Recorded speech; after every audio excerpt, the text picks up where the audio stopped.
behalf of Chata, and I have the honor as a chairman to give you a small present.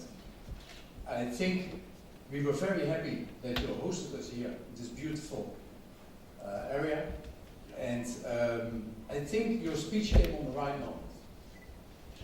I think we can grow, but there are some things that have to change.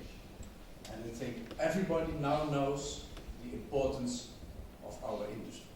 Thank you very much.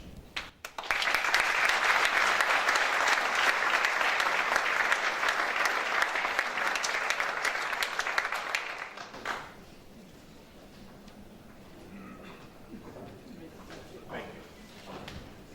Actually, let me get it. In introduction, you said that it's sometimes very frustrating to hear that nobody knows Curacao. Actually, the time when I was a student in the US, when people used to ask me where I'm from, tell them Curacao, tell me you don't know Curacao, then do you know Aruba? I said, yes, well, Aruba is a town in Curacao.